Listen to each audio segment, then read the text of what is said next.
Pues entonces vamos a proceder a presentar al conferenciante, que es don Luis López Guerra.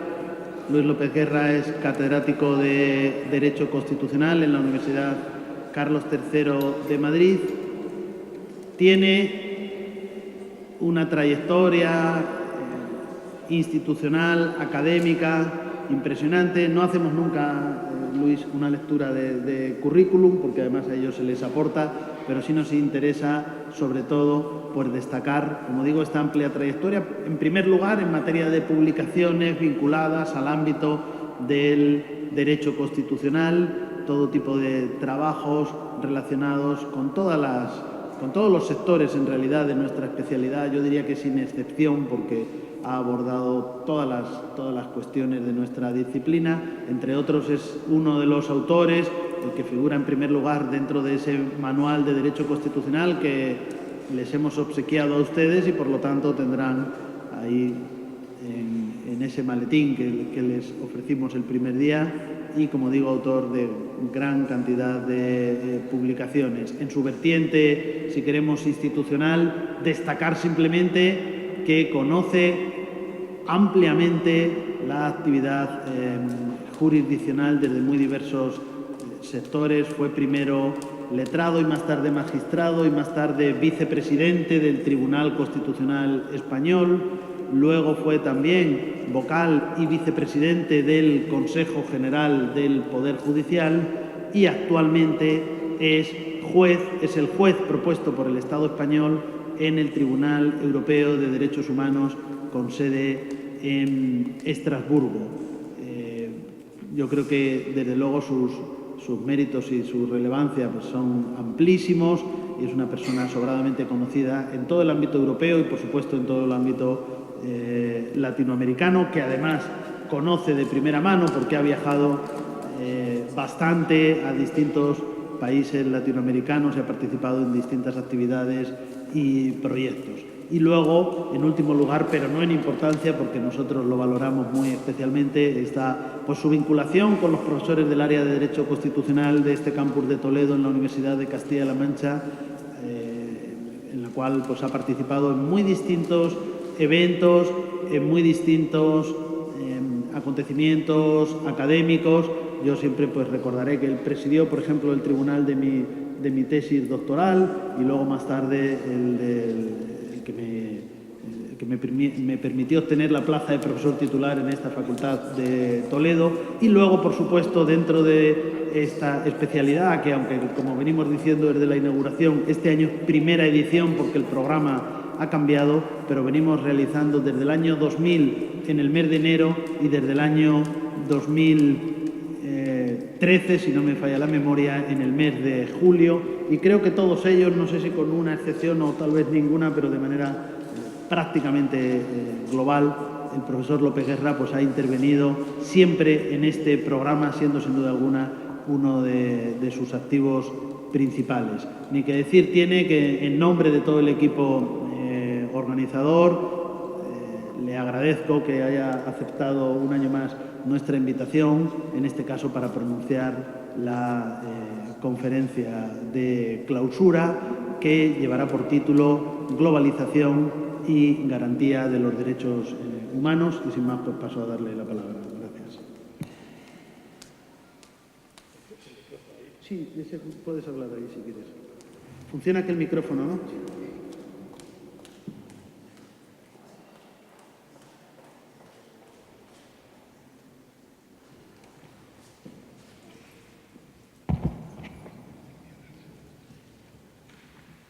Bien, buenas tardes. Primeramente, Javier Díaz Reborio hace mucho tiempo que es amigo mío, así que descuenten ustedes de su presentación todo lo que se deba estrictamente a la amistad y no a mis méritos. Y con respecto al tema de mi intervención, cuando estuve consultando el programa de este curso, vi por una parte que se trata de la última conferencia, que decir que les coge a ustedes ya un poco cansados, intentaré no abusar mucho de su paciencia. Y por otra parte, estuve viendo también los temas que se han tratado y los conferenciantes pues vienen de contextos muy distintos, tanto europeos, pues polacos,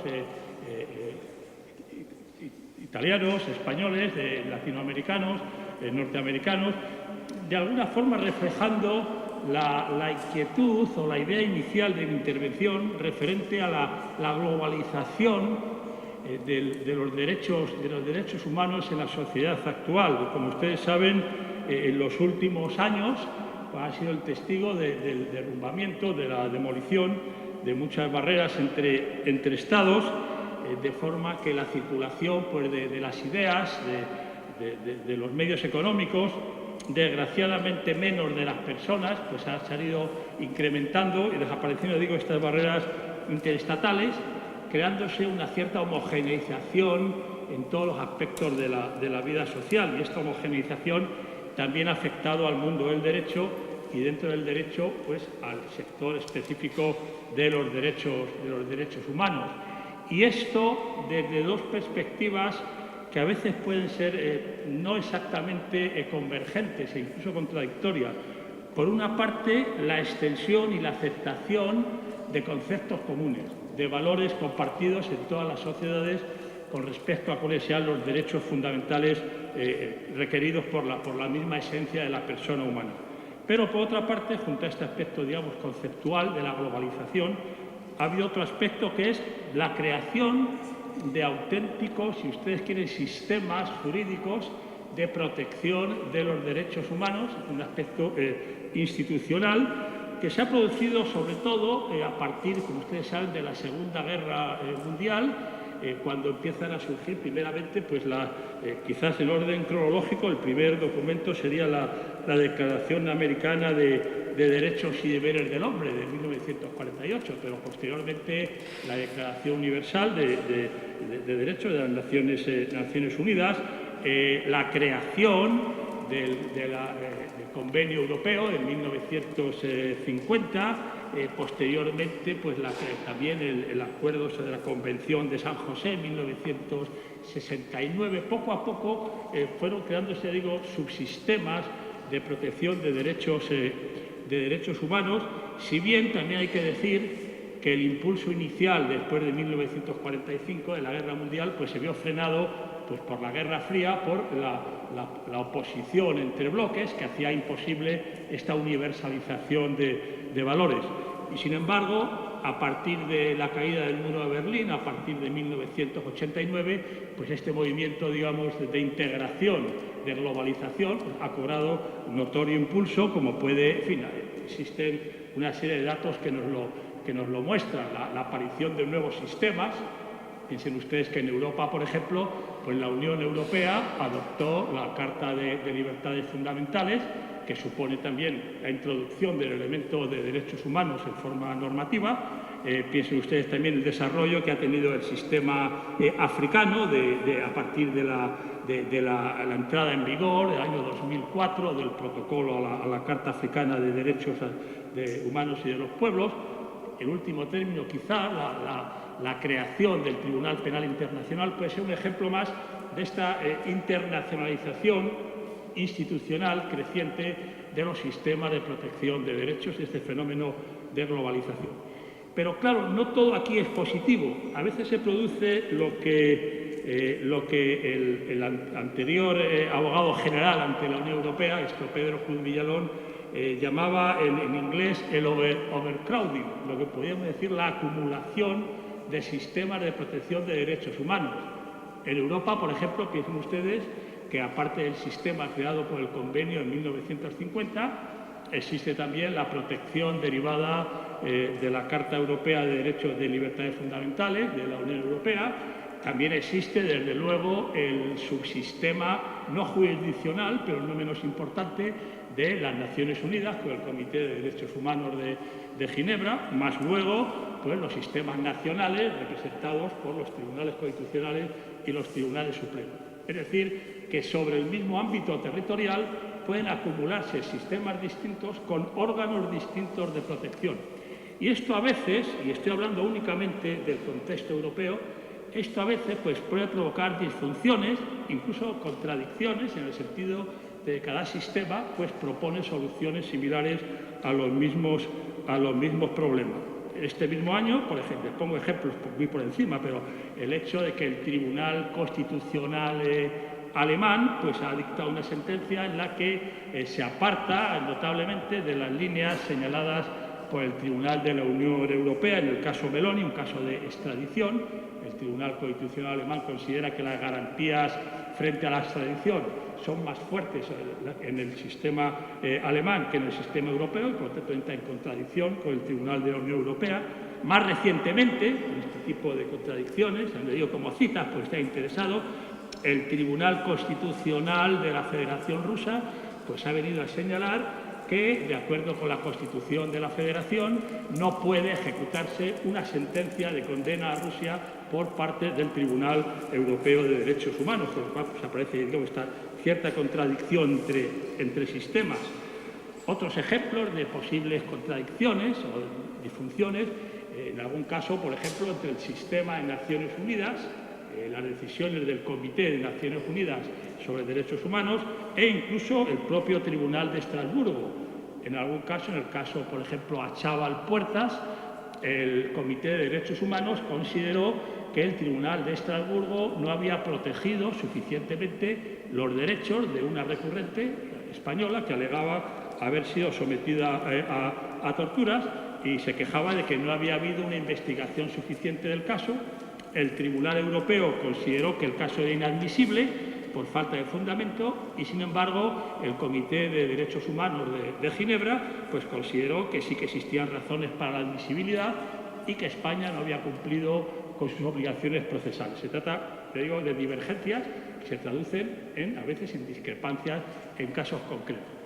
Otro caso típico de este tipo de discrepancias pues, pudiera ser el que pueda darse de la coexistencia entre dos sistemas que coinciden incluso en cuanto a sus estados sujetos, como son el sistema de la Unión Europea y el sistema del Convenio Europeo de Derechos Humanos, de los cuales, pues ustedes saben, los 28 países de la Unión Europea, ¿no? Ahora 28, cuando sale Inglaterra 27, bueno, los 28 países de la Unión Europea son también miembros de la Organización del Convenio de Derechos Humanos y existen dos tribunales, digamos, en la cúspide de cada sistema, el Tribunal de la Unión Europea de Luxemburgo y el Tribunal del Convenio de Estrasburgo. Y el problema, la cuestión está en cómo hacer que las resoluciones de estos tribunales en materia de derechos humanos, interpretando textos muy similares, pues sean también coincidentes, porque obviamente el mismo concepto de derecho humano significa un concepto universal en cuanto a derecho aplicable a cualquier persona por el mero hecho de serlo, independientemente del contexto en que se sitúe. De hecho, este tipo de contradicciones o problemas, ya digo, se producen en los ejemplos que le estoy dando dentro del mismo contexto territorial. Todos los sistemas y todos los órganos tienen competencia dentro del mismo ámbito. Con lo cual existen posibilidades, podemos decir, posibilidades de resolución aplicando los mismos mecanismos de cada sistema y estableciendo pues bien, unas fórmulas bien de jerarquía de unos tribunales sobre otros, bien, y más modernamente, y esta es, digamos, la técnica general, sistemas de diálogo e intercolaboración en el sentido de que el concepto de jerarquía, el concepto de pirámide de tribunales, pues va quedando relegado en función o en beneficio de una idea de diálogo constructivo, de una idea de intercambio entre los diversos tribunales, sean de la Unión Europea, del Tribunal de Estrasburgo, los tribunales constitucionales o el Comité Europeo de Derechos Humanos. Un ejemplo de este tipo de coordinación pues pudiera ser el que se da entre el Tribunal de Estrasburgo, que es la cúspide del sistema derivada del Convenio Europeo, y el Tribunal de Luxemburgo, que es la cúspide del sistema de la Unión Europea. La técnica seguida, que se la estableció el Tribunal de Estrasburgo en la sentencia en el caso Bósforus, es establecer una presunción de lo que podemos llamar de convencionalidad de aquellos actos, aquellas decisiones dictadas por los órganos de la Unión Europea. Se entiende que existe un nivel de protección equivalente en la Unión Europea existente en el convenio y, por tanto, en principio, el tribunal, cuando llegue a algún caso, el Tribunal de Estrasburgo, cuando llegue a algún caso frente a decisiones de la Unión Europea, el Tribunal de Estrasburgo partirá de una presunción de convencionalidad, partirá de la presunción de que la actuación de la Unión Europea ha pasado por suficientes controles como para garantizar su adecuación al nivel europeo de derechos humanos. Estos sistemas de presunciones pues, sirven para que organizaciones y jerarquías muy diversas estén, digamos, coordinadas entre sí, aun cuando incidan sobre el mismo ámbito territorial. El problema, sin embargo, o la cuestión se plantea en forma, y tiene que ver más quizás con este seminario, cuando las organizaciones o sistemas de protección de derechos humanos, organizaciones o sistemas de tipo internacional, no coinciden en el mismo ámbito geográfico. Es decir, cuando existe un sistema de protección de derechos humanos en un ámbito determinado, por ejemplo, en el ámbito americano, y otro en el sistema, en el ámbito europeo. En este caso, lo que nos encontramos es con la existencia de sistemas que tienen una pretensión de afirmar valores universales globales, valores universales aplicables a todo individuo, pero que tienen aplicación únicamente en un contexto geográfico determinado. Y, por lo tanto, no existe ninguna relación de jerarquía ni ninguna relación funcional entre los órganos de un sistema y los órganos de otro. Quiero decir que el órgano máximo del sistema interamericano, la Corte de San José, obviamente no tiene ningún tipo de relación jerárquica o funcional con el órgano superior del sistema del Convenio Europeo, es decir, el Tribunal de Estrasburgo. Se trata de órganos que son o sistemas completamente independientes entre sí. Y, naturalmente, aquí se plantea, digamos, la cuestión. Es evidente que si estamos hablando de la garantía de derechos humanos predicables con un valor universal, pues parece que los resultados en ambos sistemas deberán ser idénticos. Tendrá que la interpretación de lo que son los derechos humanos pues será la misma tanto en el contexto interamericano como en el contexto europeo. Y por eso resulta interesante el examinar la evolución de ambos sistemas para verificar si efectivamente este fenómeno de globalización conceptual se traduce también en una globalización práctica, es decir, una concordancia entre ambos sistemas. Desde luego, el comparar el sistema interamericano y el sistema europeo tiene sentido por cuanto que son los dos únicos sistemas en estos momentos que por lo menos en la práctica, pues que reúnen una serie de elementos que efectivamente suponen una garantía. Se trata de sistemas específicamente diseñados para la protección de derechos humanos. Quiero decir, el sistema de la Unión Europea, aunque protege los derechos humanos, también tiene otras finalidades de tipo económico, por ejemplo. En segundo lugar, se trata de sistemas que se han dotado de un órgano jurisdiccional. Es decir, el sistema de las Naciones Unidas efectivamente tiende a la protección de derechos humanos, pero no tiene en su cúspide un órgano jurisdiccional, un tribunal, sino en todo caso un comité. Y tercero, y eso no deja de ser importante, porque son dos sistemas que permiten el acceso individual de las personas afectadas a las soluciones de estos órganos jurisdiccionales. Lo cual no se da, por ejemplo, en el sistema europeo, donde no existe lo que podemos llamar un recurso individual ante el Tribunal de Luxemburgo. El hecho es que estas tres circunstancias hacen que hoy por hoy sean el sistema interamericano y el sistema europeo, pues los dos sistemas regionales representativos de lo que sea esta garantía internacional de los derechos humanos. Hay otros, en fin, se está iniciando un sistema africano que todavía está en una fase pues, muy inicial en su desarrollo. Bien, ¿cómo ha sido entonces la evolución de estos dos sistemas si la comparamos? Es decir, efectivamente muestran que existe una convergencia en cuanto a la forma de protección, a su jurisprudencia, etcétera. Pues yo creo que podríamos distinguir tres aspectos distintos. Uno, en lo que se refiere a lo que podemos llamar la protección sustantiva o el concepto de los derechos, donde ha existido efectivamente una evolución compartida por ambos tribunales con una notable interinfluencia, lo que ahora se llama, en fin, en términos anglosajones, cross-fertilization, yo no sé cómo habría que traducirlo al español, quizás pues, polinización o algo así, pues una influencia entre ambos entre ambos tribunales. Una segunda línea en la que existen algunas divergencias consistente en la fórmula para hacer efectivas las decisiones de estos tribunales en los supuestos de declaración de vulneración de derechos humanos. Y una tercera línea donde, digamos, las divergencias son mayores, consistentes en las vías de acceso a ambos tribunales por parte de los individuos. En este aspecto es donde se plantean unas mayores diferencias.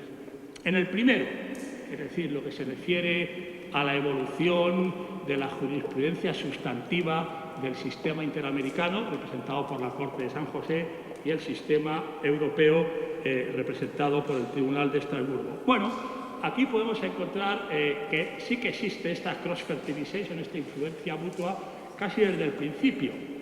Hay que decir que, obviamente, el Tribunal de Estrasburgo, el Tribunal Europeo, se creó en 1959, mientras que, en fin, la Convención de San José de 10 años más tarde, 1969, y la primera sentencia de la Corte Interamericana, en el caso Velázquez Rodríguez, fue en 1988. Esta primacía cronológica, podemos decir, del Tribunal de Estrasburgo, pues se tradujo en una influencia lógica de las decisiones de ese tribunal en la jurisprudencia de la Corte de San José, vamos a decir, en una primera fase. ¿En qué aspectos se dio esta influencia? Pues, por ejemplo, en elementos básicos en la jurisprudencia de ambos tribunales, en parte, digo, adaptada por el de San José con respecto al de Estrasburgo. Por ejemplo, la idea de que la tutela de los derechos establecidos en el Convenio Europeo y la Convención no puede ser una tutela meramente formal, una tutela retórica, sino que tiene que ser una tutela efectiva.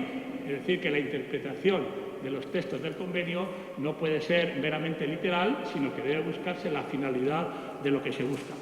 En el caso europeo, por ejemplo, esta línea efectiva pues, se hace visible en la sentencia Airey contra Irlanda. Por ejemplo, se trata de un caso que ustedes conocerán, una señora que está en un proceso de divorcio civil y no tenía fondos pues, para pagar a un abogado, pidió al gobierno irlandés que se le proviera de un abogado de oficio, el gobierno irlandés se negó y entonces la señora esta vino al Tribunal de Estrasburgo. El Convenio de Estrasburgo, en su artículo 6, no reconoce el derecho a un abogado de oficio en pleitos civiles.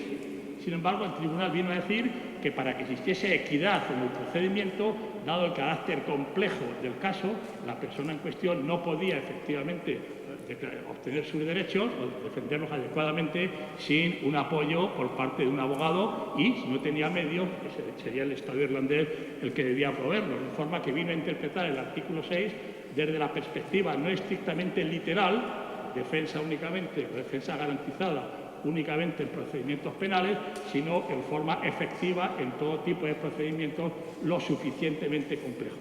Y esta línea efectiva de defensa efectiva fue también adoptada muy rápidamente por el Tribunal de San José, poniendo el acento en el efecto útil de su sentencia, pues el caso de López Lane contra Honduras, el caso más recientemente el de personas dominicanas y haitianas expulsadas frente a Santo Domingo, y el tribunal ha adoptado esta línea de protección efectiva de los derechos directamente vinculada con la posición de Estrasburgo. Otro tipo también de evidente traspaso de conceptos de Estrasburgo a San José sea, por ejemplo, lo que se ha llamado el convenio o la convención como instrumentos vivos. Es decir, tanto el Tribunal de Estrasburgo como el de San José se han apartado de lo que podríamos llamar la concepción originalista.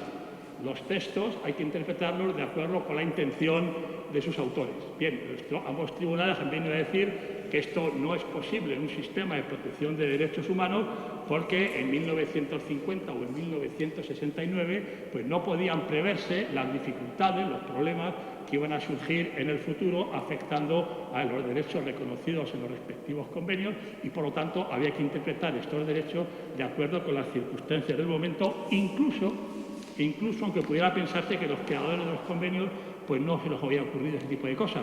Les pongo, por ejemplo, el caso López Ostra contra España.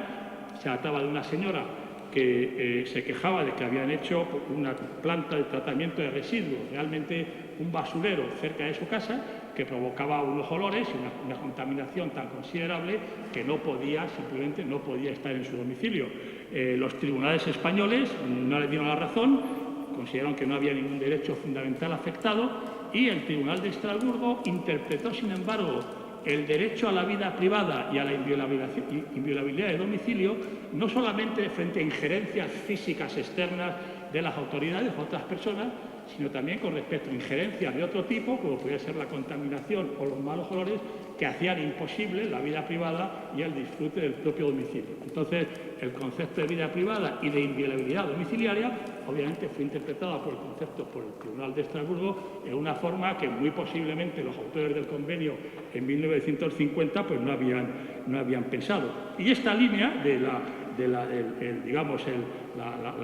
la interpretación actual, la interpretación viva y no meramente historicista o originalista, fue también adoptada por el Tribunal de San José, quizá uno de los últimos casos, uno contra Costa Rica, el caso Artavia Murillo y otros contra Costa Rica, sobre el problema de conservación criogénica de óvulos fecundados. Hay un voto particular muy interesante del magistrado Bio Grossi, pero en último término lo que voy a mostrarse es que el Tribunal de San José acepta también que los derechos humanos evolucionan con el contexto y que no se reducen a lo que se vio en un momento histórico anterior. Es decir, que en este aspecto pues ha habido una serie de influencias claras, digamos, más que nada por motivos cronológicos, entre el Tribunal de Estrasburgo y el Tribunal de San José. Pero al mismo tiempo, y con el paso del tiempo, ha venido a producirse el fenómeno inverso. Esto es que el Tribunal de Estrasburgo ha ido adoptando soluciones adoptadas por el Tribunal de San José y reconocidas incluso esta influencia en la propia jurisprudencia. Hay una serie de sentencias del Tribunal de Estrasburgo en que expresamente se viene incluso a cambiar jurisprudencia anterior a la vista de la experiencia del Tribunal de San José. Les pongo ejemplos. Por ejemplo, en el caso Scopola contra Italia, la posición tradicional del Tribunal Europeo había sido que el mandato de irretroactividad de las normas penales menos favorables, el artículo 7 del convenio, no suponía el mandato de retroactividad de las normas penales más favorables. Esto es, el caso se planteaba un señor que había cometido un delito, que fue juzgado, y cuando fue juzgado la norma penal había sido cambiada en sentido más favorable de la existente en el momento de los hechos.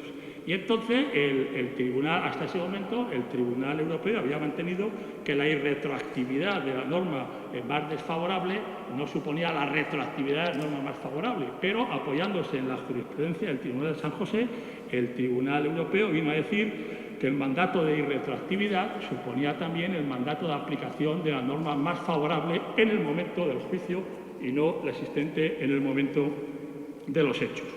Otro tipo, por ejemplo, de una influencia muy considerable sería la derivada de la que yo me refería al principio, la primera sentencia del Tribunal de San José en el caso Velázquez Rodríguez. Como ustedes recuerdan, se trataba de un caso de desapariciones y el Tribunal de San José vino a establecer que en estos supuestos de desapariciones, cuando el sujeto, su último paradero había sido a manos de las autoridades, la desaparición suponía no una presunción, sino prácticamente una certeza de vulneración del derecho a la vida del sujeto.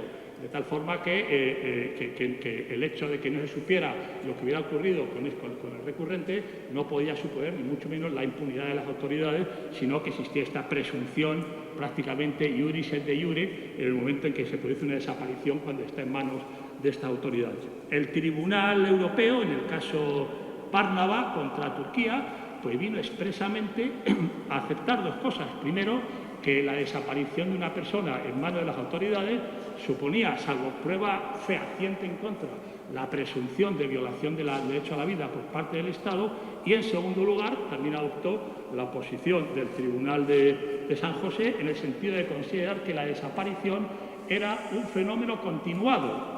Es decir, que no había plazos, que los plazos no corrían, que cada día se renovaba la vulneración y, por lo tanto, cada día se vulneraba la apertura del plazo. Existía una situación continua que permitía presentar el recurso no a los 3, 4 o 5 meses de la desaparición, sino mientras durase la desaparición como tal. Y no han faltado otros ejemplos en los que el Tribunal Europeo ha seguido la línea del Tribunal americano. Por ejemplo, el derecho no solamente de tener abogado en los casos penales, sino de comunicarse libremente con la defensa en estos casos, la no aplicación de la pena de muerte a menores. Es decir, ha habido una especie de rebote de la jurisprudencia de Estrasburgo que ha influido en San José y que luego la jurisprudencia de San José ha influido en su vez en la de Estrasburgo. Y hay un dato interesante en este aspecto, que es el referente a las causas de esta influencia mutua. En el caso europeo, si ustedes ven la sentencia del Tribunal de Estrasburgo, podrán ver que en gran parte la cita de la jurisprudencia de la Corte de San José viene provocada por las alegaciones de las partes. Es decir, los recurrentes, cuando llegan al tribunal, invocan la jurisprudencia de la Corte Interamericana para defender sus posiciones y el tribunal usualmente recoge estas alegaciones. En el caso interamericano la situación es bastante distinta. En gran manera, de luego, dada la estructura de las sentencias de la Corte, es difícil saber muchas veces las citas que se hacen, pero es curioso que las citas de la jurisprudencia europea son en gran parte citas, podemos decir, de oficio. Es decir, son los jueces interamericanos los que traen a cuento, los que traen a colación la jurisprudencia de la Corte de Estrasburgo, incluso cuando no existe una alegación de esta jurisprudencia por las partes. Es un fenómeno que no deja de ser interesante, esta utilización ex oficio por parte del Tribunal Interamericano, mientras que por parte del Tribunal Europeo, pues digamos que viene motivada por las alegaciones de los recurrentes. De forma que en este aspecto, ya digo, ha existido lo que es la construcción de una jurisprudencia sustantiva, aun cuando hay algunas áreas de divergencia todavía, áreas de divergencia motivadas, por ejemplo, por la distinta dicción de ambos convenios. Por ejemplo, lo que se refiere al comienzo de la vida humana, como ustedes saben, es distinta la dicción de la Convención Americana de la del Convenio Europeo, y la interpretación de tratados internacionales, etcétera. Pero salvo estos casos, puede hablarse con bastante certeza de una homogeneidad interpretativa de ambas Cortes, y de hecho, tanto el Tribunal de Estrasburgo como el de San José son plenamente conscientes de la jurisprudencia ante los tribunales. Hay dos aspectos en los que, sin embargo, existe, no en los aspectos sustantivos, pero en los procesales, algún tipo de diferencia entre ambas Cortes. La primera es en lo que se refiere a la ejecución de las sentencias de ambos tribunales. Aquí hay una diferencia interesante, consistente en que en el sistema europeo la ejecución de las sentencias no se encomienda al mismo Tribunal de Estrasburgo. El Tribunal de Estrasburgo tiene una función declarativa, declara la vulneración de un derecho, esta declaración tiene eficacia vinculante, pero la ejecución de la sentencia le corresponde a las autoridades nacionales. Y la supervisión le corresponde a un órgano específico del Consejo de Europa, que es el Comité de Ministros, que es el que se encarga de, por así decirlo, traer a capítulo a los estados condenados y entonces preguntarles en cada momento, en reuniones continuas, sobre cuál es el estado de la ejecución completa. Es decir, la Corte como tal pues dicta su sentencia y la ejecución es materia del Comité de Ministros, que es quien que está compuesto por representantes de los 47 estados y va vigilando la ejecución en cada país. Claro, como ustedes saben, en el sistema interamericano no existe un órgano similar al Comité de Ministros.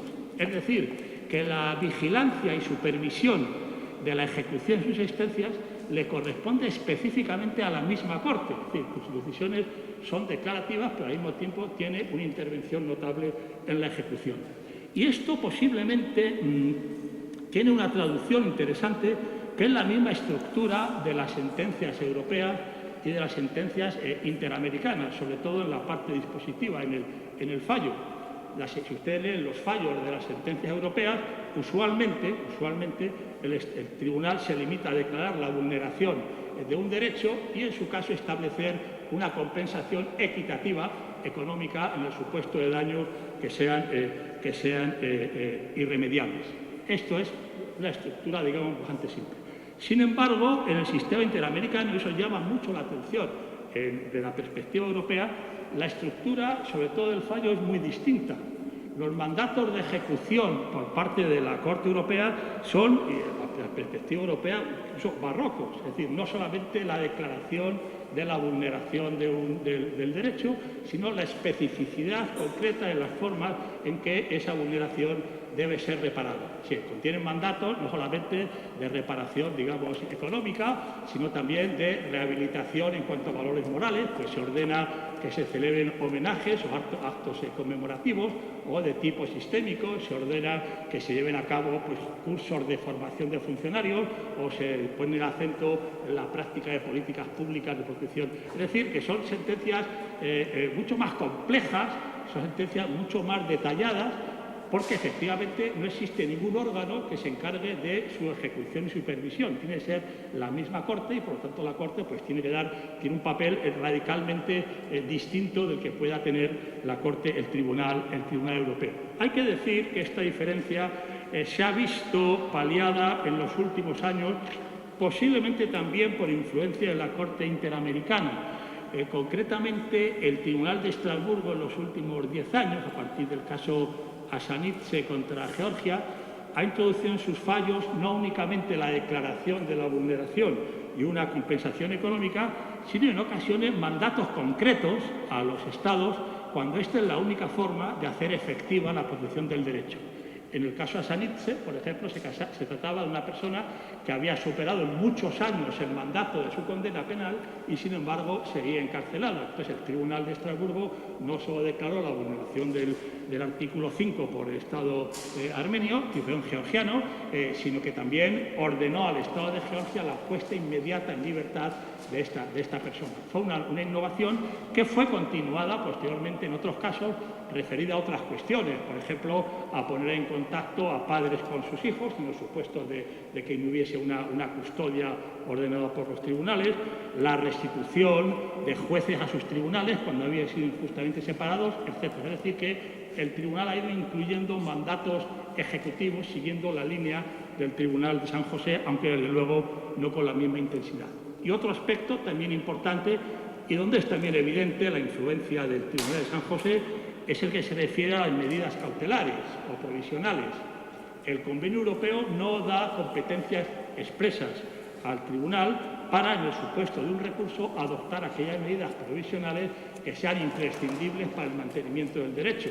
Piensen ustedes el caso de la extradición de una persona a un país donde hay pena de muerte, pues aunque se admita el caso y se inicie el procedimiento, si mientras tanto se lleva a cabo la extradición y eventualmente la ejecución, obviamente la protección dada por el tribunal no vale para nada. De forma que en este caso las medidas cautelares o provisionales son imprescindibles.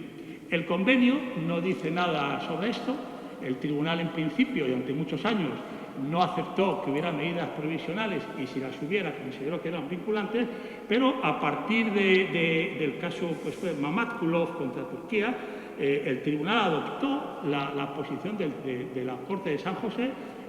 Claro, la Corte de San José se basa en que en el convenio sí están previstas estas medidas, pero en el caso europeo, aunque no están previstas, el tribunal consideró que estas medidas provisionales eran consustanciales con la protección efectiva y, por lo tanto, comenzó a concederlas en bastantes casos, sobre todo en supuestos, ya digo, de expulsiones, extradición, etc. Es decir, que en este aspecto, aun cuando, digamos, las facultades ejecutivas del Tribunal Europeo sean inferiores a las del Tribunal de San José, sin embargo, no deja de haber un cierto acercamiento e influencia mutua en ambos casos.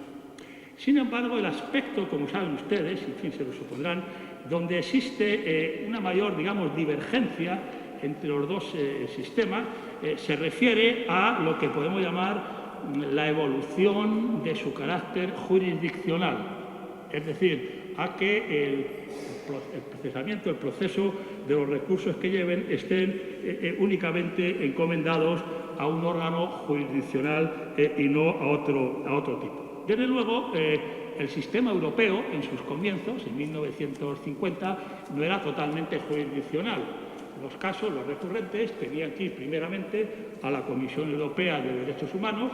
La Comisión Europea era la que, por decirlo así, filtraba estos casos y presentaban los supuestos de demanda al Tribunal Europeo, o bien la Comisión los enviaba al Comité de Ministros. No se trataba de un órgano totalmente jurisdiccionalizado, un órgano totalmente con predominio del tribunal, sino que existía esta fase intermedia no jurisdiccional que era la Comisión Europea de Derechos Humanos y, en su caso, el Comité de Ministros.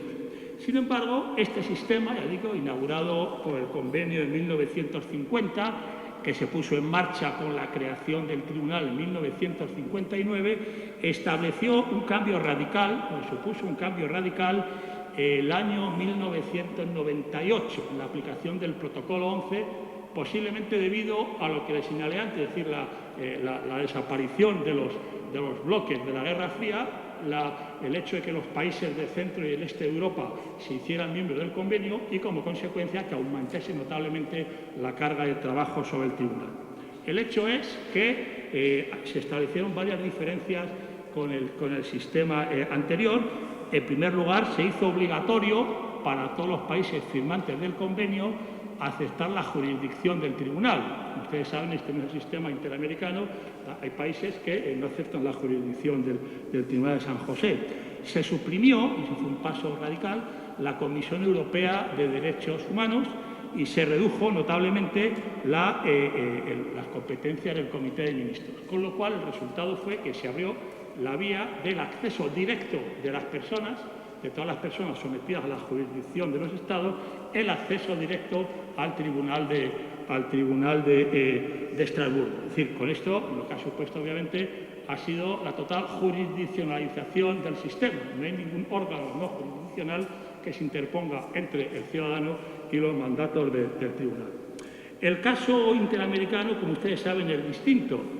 Históricamente, la Comisión Interamericana se estableció con anterioridad al Tribunal de San José.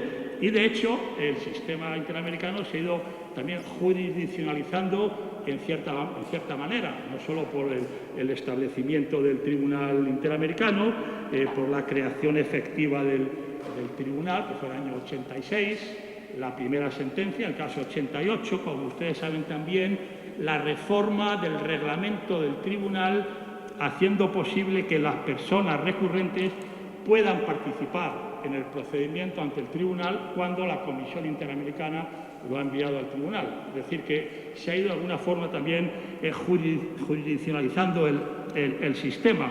De hecho, el sistema interamericano admite lo que podemos llamar el ius standi, el derecho del individuo a estar personado en el procedimiento, pero no tiene o mejor dicho, admite el locus standi, el derecho a estar en el procedimiento, pero no le da el ius standi, es decir, el derecho a iniciar el procedimiento directamente ante el tribunal.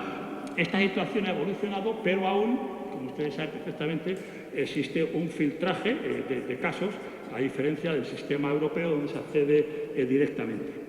Hasta el momento esta es la situación y, desde luego, no ha faltado una serie de propuestas y discusiones sobre la posibilidad de que la evolución del sistema interamericano pues, se vaya acercando a la del sistema europeo, como el sistema interamericano fuese una fase previa a la europea. Yo debo decirles que tengo mis dudas, es decir, hasta qué punto realmente nos tratamos ante un sistema que digamos que el caso europeo pues muestre una situación más madura con respecto al caso interamericano al que tenga que evolucionar.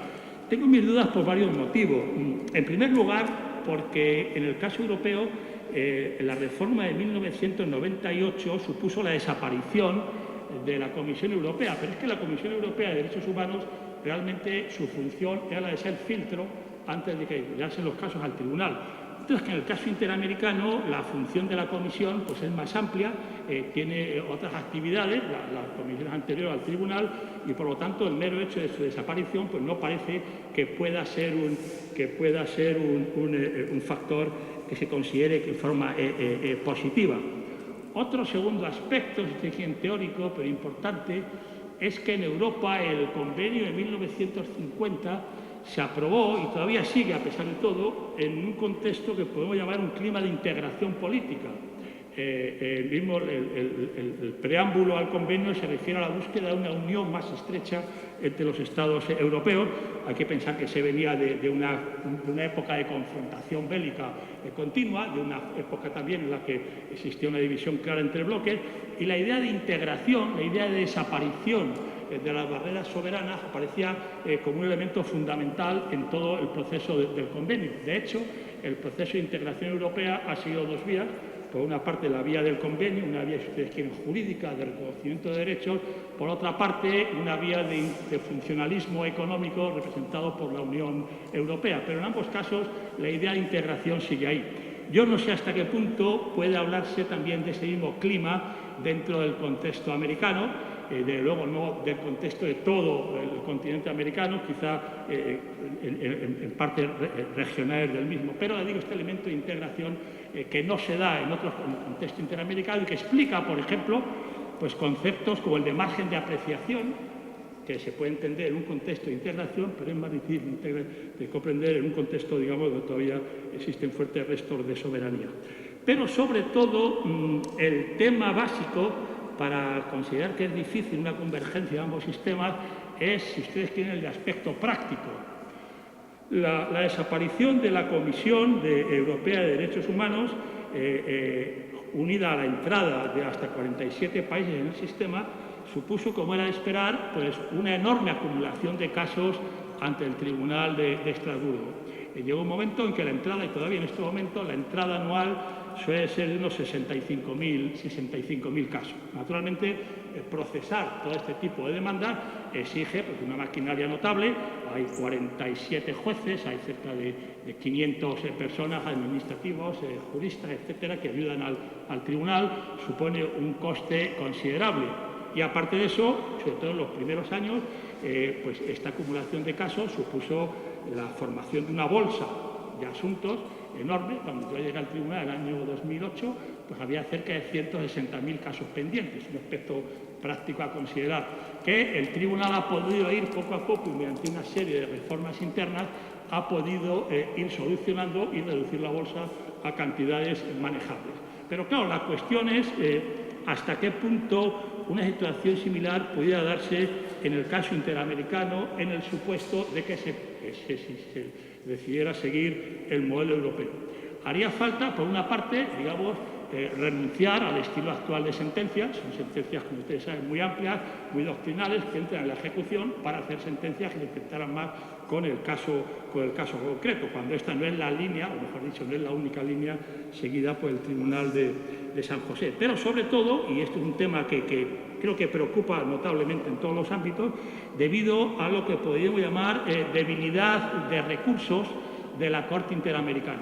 Esto es un problema que yo creo que afecta, del que se es consciente tanto en América como en Europa, el hecho de que los recursos de que dispone el Tribunal Interamericano en estos momentos no solo es que hagan imposible pensar en una solución de tipo europeo con la resolución de docenas de miles de casos, es que hacen dudar incluso a veces sobre la misma pervivencia del sistema en el supuesto de que se mantengan las restricciones actuales. Como ustedes saben, en gran manera la Organización de Estados Americanos no ha financiado más que una parte reducida del funcionamiento del tribunal. En gran manera este funcionamiento ha sido posible por cooperación de tipo europeo, de países como Noruega, incluso por Dinamarca, España, pero donde la aportación de la OEA como tal pues ha sido muy reducida. Obviamente esto es algo preocupante.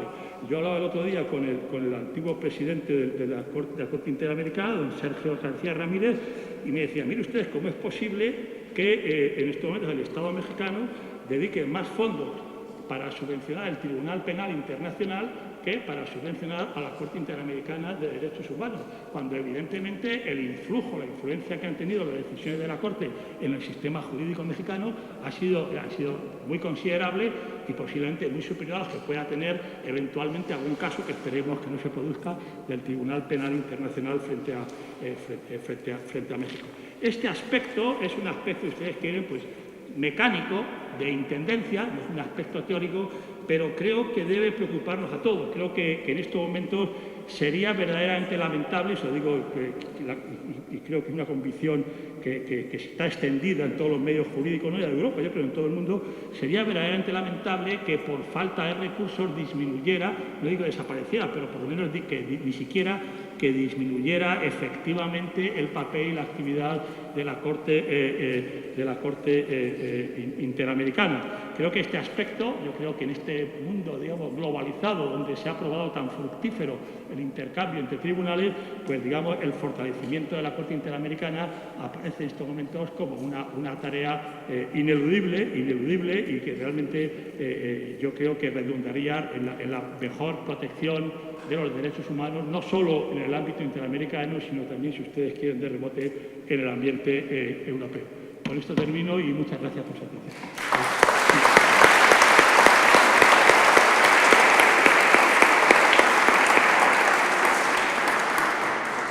Muchas gracias al profesor López Guerra. Tendríamos unos minutos, si a él le parece bien, para que, como es, ya decíamos el otro día, no solo un principio, sino una regla, la participación de todos ustedes se pueda hacer efectiva. ¿Tenemos micrófono inalámbrico? Sí. ¿Alguien querría formular alguna pregunta? Por aquí. Enseguida, Beatriz.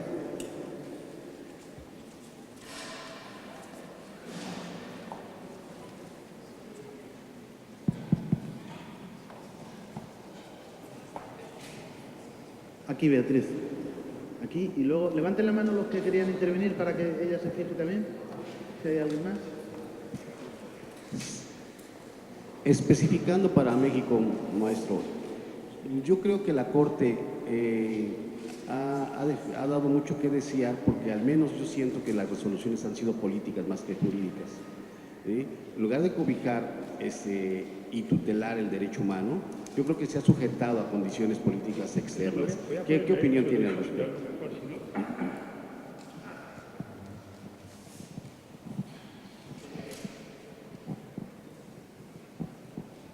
¿No? Que específicamente para México, que las resoluciones de la Corte Interamericana de los Derechos Humanos para mí han dejado mucho que desear, para mí son de tinte político, han sido más por cuestiones externas o internacionales que realmente tutelando los derechos humanos. ¿Qué opina al respecto?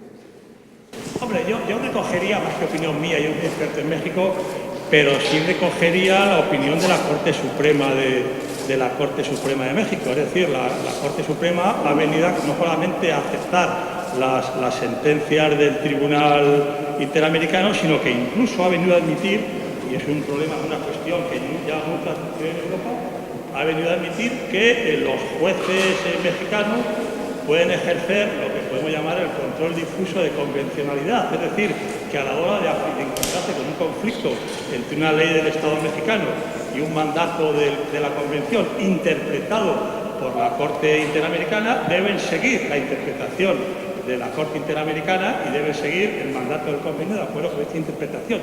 Es decir, hombre, siempre cabe juicios de valor sobre si las sentencias son políticas o no, pero yo, sin mucho conocimiento, a mí me causa bastante convicción la posición de un órgano como la Corte Suprema. Si la Corte Suprema admite la validez y la calidad de sentencias, yo en principio tengo una presunción a favor. No digo que pueda discutirse de otros puntos de vista, pero claro, se trata de una autoridad considerable.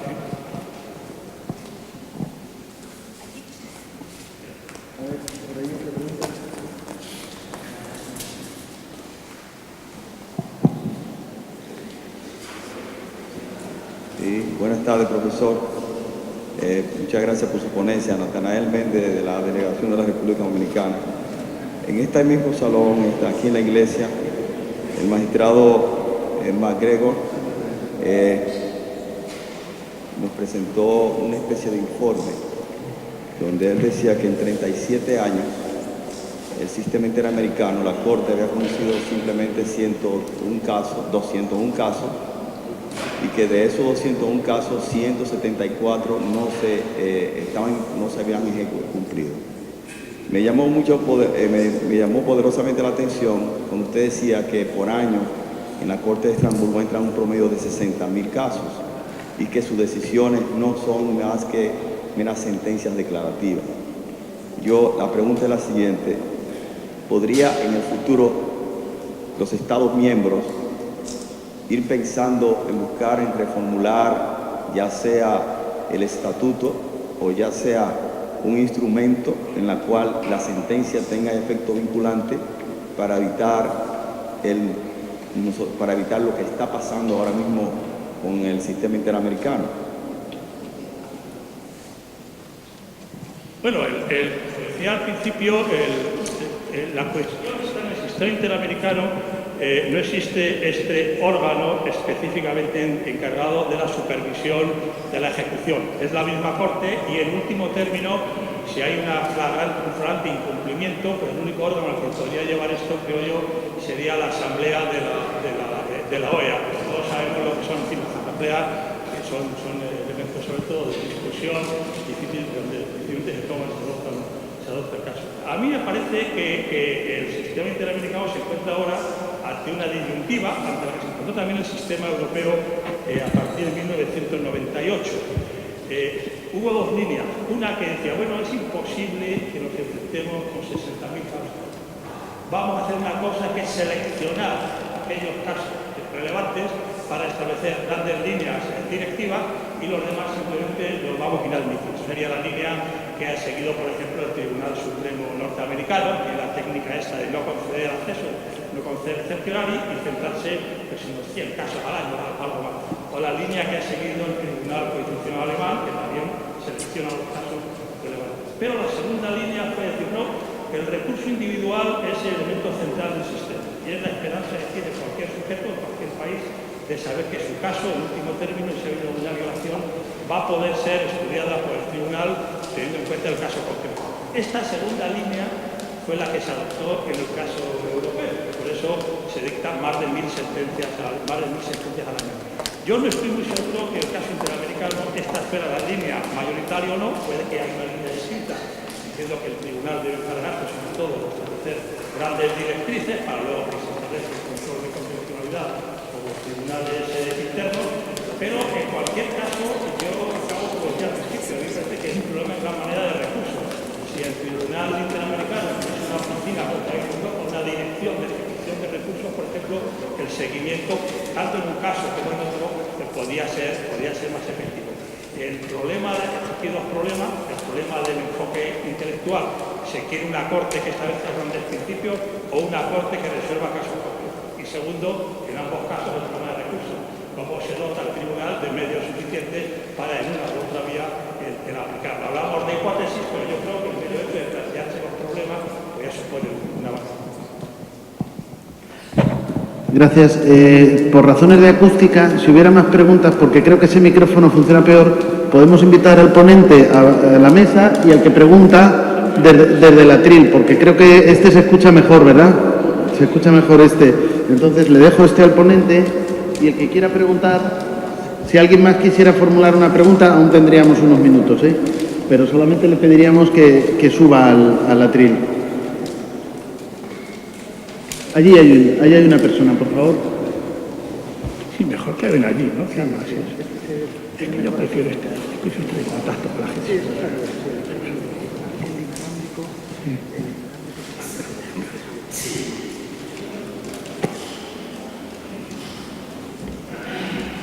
Bueno, no sabía que tenía que venir aquí al podio, ¿no? Es una pregunta sencilla, le pido a mis colegas si entendieron, pues yo no lo entendí. Como el esquema europeo hay una multiplicidad de órganos o de organismos regionales, transregionales, nacionales.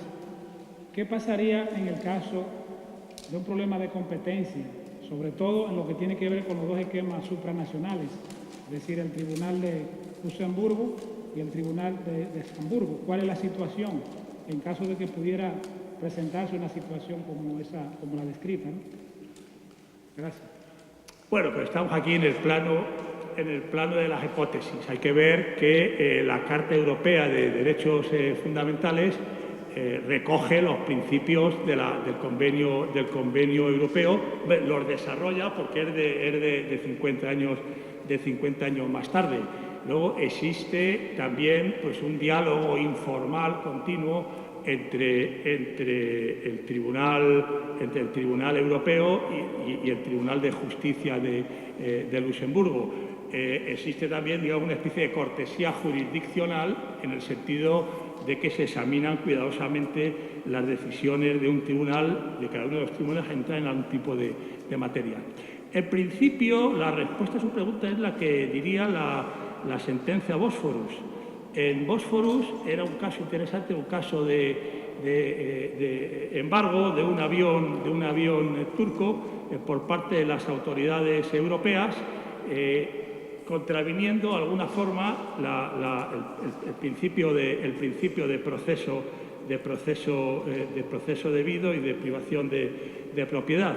Y en este caso el Tribunal Europeo vino a decir, bueno, todo el procedimiento y todo este elemento ha sido estudiado primeramente por las autoridades europeas, incluso por el Tribunal de Luxemburgo. Entonces el nivel de protección del sistema europeo es equivalente, esta es la palabra, equivalente al que mantiene el convenio, con lo cual, y en principio, nosotros consideramos que cualquier resolución adoptada por las autoridades europeas dentro de esta protección equivalente está de acuerdo con el convenio, a menos que, y se deja una especie de posibilidad, a menos que sea evidente que este no es el caso, es decir, que sea evidente que no se ha seguido, que la Unión Europea no ha mantenido los principios del convenio. Hay que decir que esta solución pues la copió en parte el Tribunal Europeo de la práctica del Tribunal Constitucional Federal Alemán, que había hecho lo mismo con respecto a la Unión Europea, es decir, en su sentencia llamada Solange, el Tribunal Constitucional Federal Alemán consideró que al final había una presunción, no iuris de iure, pero sí muy fuerte, iuris tantum, en favor de la legitimidad y legalidad de las medidas del convenio europeo, de la Unión Europea. De forma que hasta el momento no se ha dado, digamos, una confrontación entre la línea de Luxemburgo y Estrasburgo. Yo veo muy difícil que pudiera darse, pero en cualquier supuesto, en estos momentos la Unión Europea no es miembro del convenio europeo, no ha firmado el convenio europeo, aun cuando el Tratado de la Unión Europea lo obliga, pero por una serie de dificultades la Unión Europea no ha firmado, no se ha hecho miembro del convenio. De forma que los responsables de los derechos humanos son los Estados. Si un Estado miembro del convenio vulnera derechos fundamentales aplicando su legislación o aplicando la legislación de la Unión Europea, este Estado será responsable internacionalmente y, por lo tanto, deberá ser condenado por el Tribunal, independientemente de que aplique legislación europea o legislación nacional. El Tribunal de Estrasburgo no puede condenar a la Unión Europea porque no ha firmado el convenio, pero sí puede condenar a Estados que llevan a cabo una ejecución del derecho de la Unión Europea. Ya digo que esto es una hipótesis que, en fin, yo deseo y espero que no se produzca, pero en principio, ya digo, los derechos humanos aparecen como el elemento a proteger. El hecho de que el tribunal tenga una especial deferencia hacia la Unión Europea no significa que los Estados, al aplicar el derecho de la Unión Europea, pues tengan absoluta libertad para vulnerar derechos humanos. Ya digo, esta es la respuesta oficial. Esperemos que no se llegue a producir nunca este tipo de confrontación.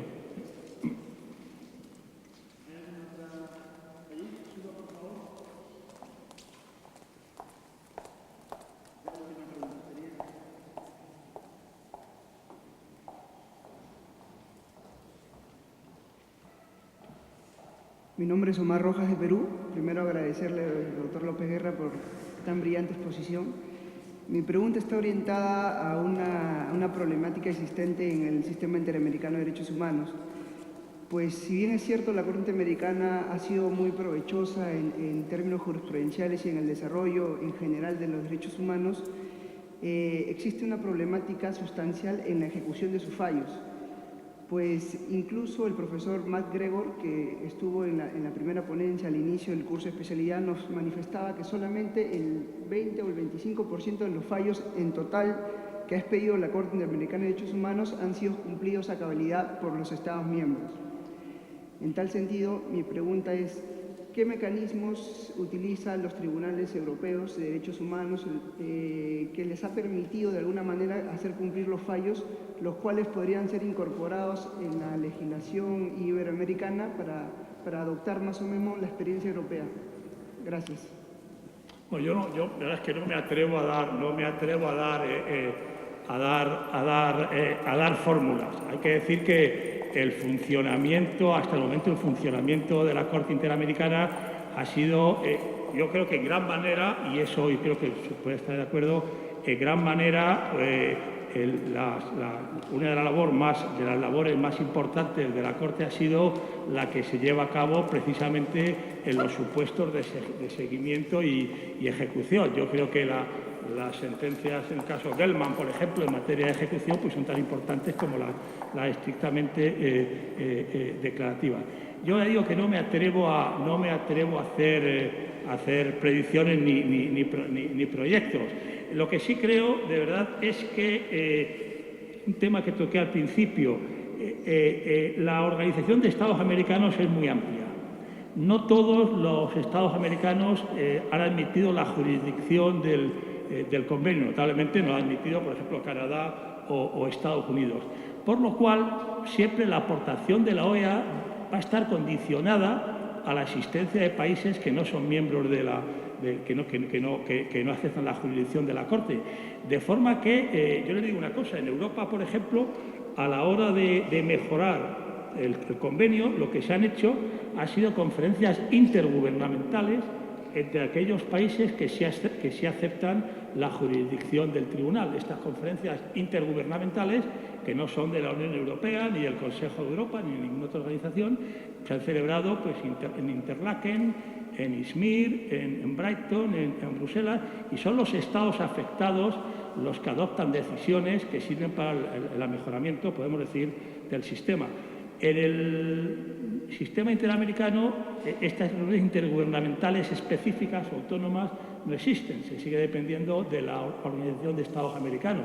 Yo me pregunto en voz alta si una cierta autonomización, podemos decir, del sistema, en el sentido de que fuesen los países que aceptan la jurisdicción los que adoptasen también la responsabilidad de proporcionar los recursos suficientes, si eso no sería un arma adecuada, siendo en este caso el modelo europeo. Pero ya digo que son respuestas un poco pues, pro futuro y no me atrevo a ir mucho más en este aspecto. Pues muchas gracias, profesor López Guerra.